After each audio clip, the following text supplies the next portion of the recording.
NSU commerce গাইডেন্সের পক্ষ থেকে আপনাদের সকলকে স্বাগত জানাই। আজকে আমি আপনাদেরকে জিএসটির সেকেন্ড পার্টের ভিডিও নিয়ে আলোচনা করব এই ভিডিওতে। তা শুরু করছি আমি জিএসটি সেকেন্ড পার্টের এই জার্নালগুলো। আগের দিনকে আমি আপনাদেরকে ফার্স্ট পার্টের যে জার্নালগুলো আমি আগের ভিডিওতে দিয়েছি, আপনারা একটু এটা দেখে নেবেন, আমার ডেসক্রিপশনে লিংক দেওয়া আছে। আর প্রথমে বলে রাখি কারণ আগের দিন পর্যন্ত আমি আগের এপিসোডেতে 4 পর্যন্ত বলেছিলাম আর কি, 5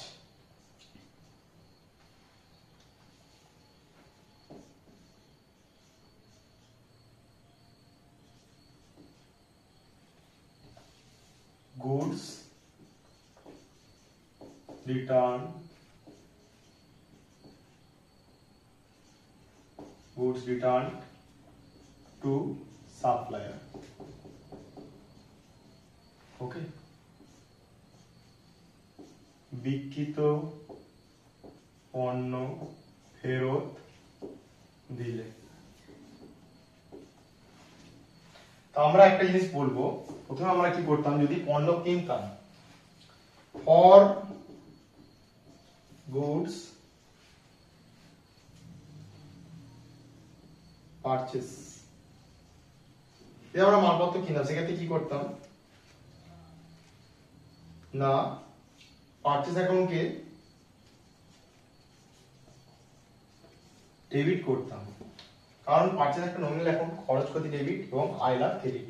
ওকে, এক্ষেত্রে আমরা কি করব না, এক্ষেত্রে ক্যাশ অ্যাকাউন্ট ক্রেডিট করতাম। ওকে, যদি টাকা না দিতে পারতো সেক্ষেত্রে ক্রেডিটরসের নাম লিখতাম, এটা করতাম। এখন কিন্তু আমরা কি করছি, মালটা ফেরত দিচ্ছি। ফেরত দিলে আমরা কি করব, ক্রেডিটরস অ্যাকাউন্ট বা সাপ্লায়ার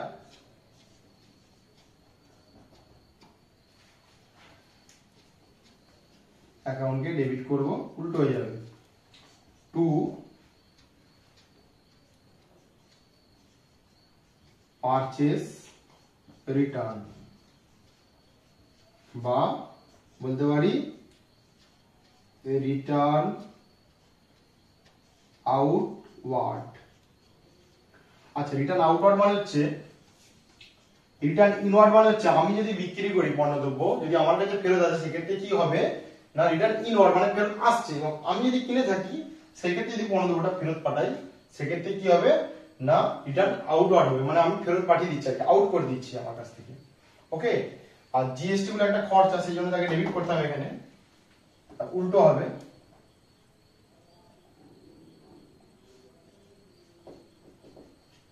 ক্রেডিটরস অ্যাকাউন্ট বা সাপ্লায়ার অ্যাকাউন্ট ডেবিট। ওকে,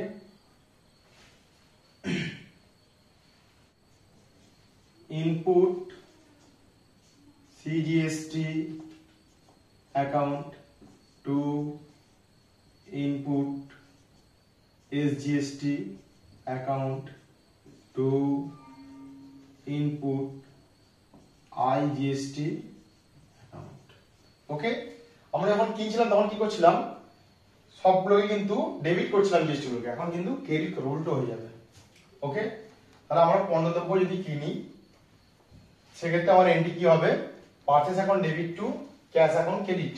আর যদি ধারে কিনি সেক্ষেত্রে purchase account debit to creditors account credit. Okay, আচ্ছা, ক্রেডিটরস কথাটা সি দিয়ে শুরু হয়, ক্রেডিট কথাটা সি দিয়ে শুরু, অবশ্যই ক্রেডিট হবে যদি ধারে কিনা হয়, তার নাম লেখা হচ্ছে। আচ্ছা, এক্ষেত্রে কি হবে, যদি ফেরত দিই ক্রেডিটরস অ্যাকাউন্টকে কি করব, ক্রেডিট সাথে ডেবিট করতে হবে, উল্টো হয়ে যাবে, আর বা অবলিক দিয়ে সাপ্লায়ার অ্যাকাউন্টও লিখতে পারি, তাহলে টু পারচেজ রিটার্ন করে দেবো, কারণ ফেরত দিচ্ছি, বা রিটার্ন আউটওয়ার্ড, কি পারচেজ রিটার্নও যা রিটার্ন আউটওয়ার্ড তাই। তাই কি করলাম, ক্রেডিটরস অ্যাকাউন্টকে ডেবিট করলাম, বা সাপ্লায়ার অ্যাকাউন্ট আমরা যে কোনো একটা নিতে পারি, ডেবিট করব।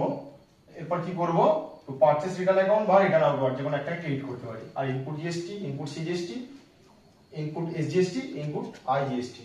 ওকে, এই তিনটে। পরেরটা দেখাচ্ছি, গুডস রিটার্ন ফ্রম কাস্টমার।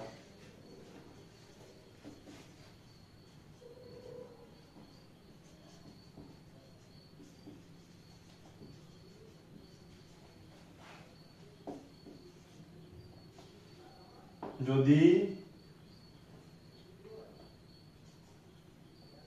পণ্য ফেরত আসে সেক্ষেত্রে কি করব?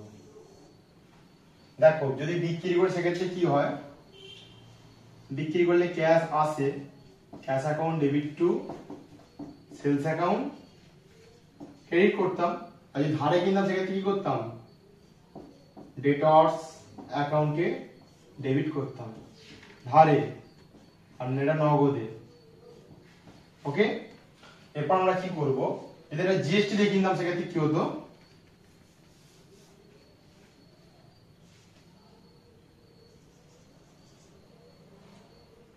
এটা ধর রিটার্ন হলো, রিটার্নের ক্ষেত্রে কি হবে, সেলসটা ক্রেডিট ছিল ডেবিট করে দেবো, সেলস রিটার্ন অ্যাকাউন্ট ডেবিট বা return inward account debit two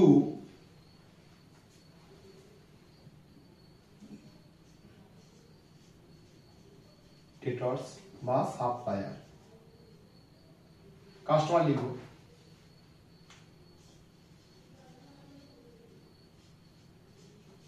ওকে, এটা লিখবো। কিন্তু এক্ষেত্রে কি হবে না, এক্ষেত্রে কি হবে যদি ফেরত করি, সেলস রিটার্ন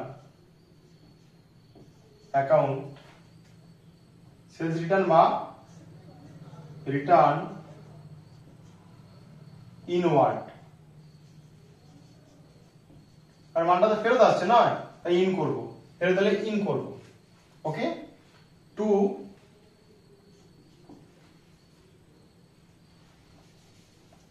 আচ্ছা জিএসটি গুলোকে সেলসের সময় কি করতাম, ক্রেডিট করতাম, এক্ষেত্রে আমরা কি করব, ডেবিট করব।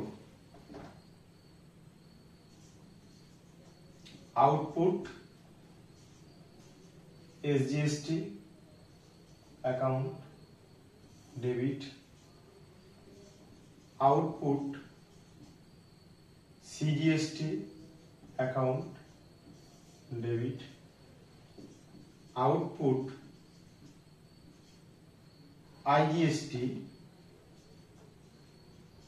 অ্যাকাউন্ট ডেবিট টু ডেটর্স বা কাস্টমার। ওকে, এটা হবে, এই নিটা হবে। সেলসের ক্ষেত্রে আমরা যদি ফেরত যায়, পণ্য ফেরত আসে সেক্ষেত্রে আমরা এটা করবো, রিটার্ন ইনওয়ার্ড মানে আমার কাছে ফেরত আসছে, আর অবলিক দিয়ে সেলস রিটার্নও লিখতে পারি, আর output SGST, output CGST, output IGST, কারণ সেলসের ক্ষেত্রে আউটপুট হয়, পারচেজের ক্ষেত্রে ইনপুট হয়। ওকে, ডেটর্স এর ডেবিট ব্যালেন্স থাকে, সেটাকে যদি আমি করতে উল্টো করতে তাহলে ক্রেডিট করতে হবে, তাই ক্রেডিট করলাম। পারচেজের ক্ষেত্রে সবসময়, পারচেজের ক্ষেত্রে যদি ধারে লেনদেন করা হয় সবসময় ডেটর্সকে ডেবিট করব। ওকে, আর ক্রেডিটর্সকে সেলসের মানে পারচেজের ক্ষেত্রে সবসময় আমরা কি করব, ক্রেডিটর্সে ক্রেডিট করব, আর সেলসের ক্ষেত্রে সবসময় ডেটর্সকে ডেবিট করব। কিন্তু এক্ষেত্রে আমার যেহেতু ফেরত দিচ্ছি তাহলে উল্টো হবে। ওকে, পরেরটা শুরু করছি। ফর এক্সপেন্সেস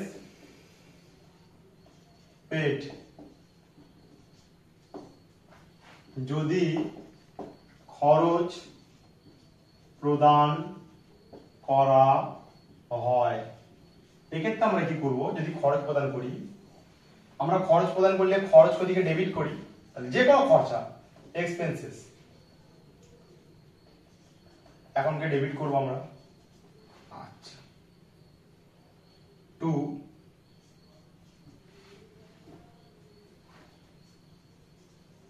ক্যাশ বা ব্যাংক অ্যাকাউন্টকে আমরা কি করি, ক্রেডিট করব, কারণ এর মারফতে আমরা খরচাটা করতাম। ওকে, আর এক্ষেত্রে কি হবে, যেহেতু GST journal, input CGST account debit, input SGST account debit okay, drawings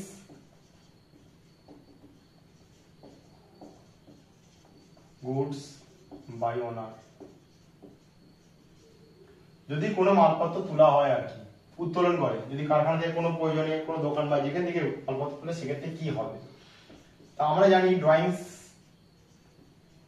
উত্তোলন করা মানে খরচা হচ্ছে আর কি, ড্রয়িংসকে আমরা কি করি, ডেবিট করি। আরেকটা কথা, নন অ্যাকাউন্টের মধ্যে পড়ছে এক্সপেন্সেস, ড্রয়িংসকে ডেবিট করব, ড্রয়িংস কথাটা ডি দিয়ে শুরু হয়, তাই ডেবিট কথাটা ডি দিয়ে শুরু হয়, ড্রয়িংসের ডি, ডেবিটের ডি, অবশ্যই তাকে ডেবিট করব। To purchase account, okay, to কি করছি, CGST input, CGST input CGST account, to input SGST account, to input IGST account, এই তিনটাকে ক্রেডিট করব। ওকে, ব্যাপার হচ্ছে ড্রয়িংস এর ক্ষেত্রে এরকম হবে, যদি ক্যাশ ড্রয়িংস করতে সেক্ষেত্রে আলাদা হতো। ওকে, ভিডিওটি এখানেই শেষ করছি। আপনাদের যদি আমার এই ভিডিওটি ভালো লেগে থাকে অবশ্যই আমার চ্যানেলটিকে সাবস্ক্রাইব করবেন, ভিডিওটি লাইক করবেন, কমেন্ট করবেন এবং শেয়ার করবেন।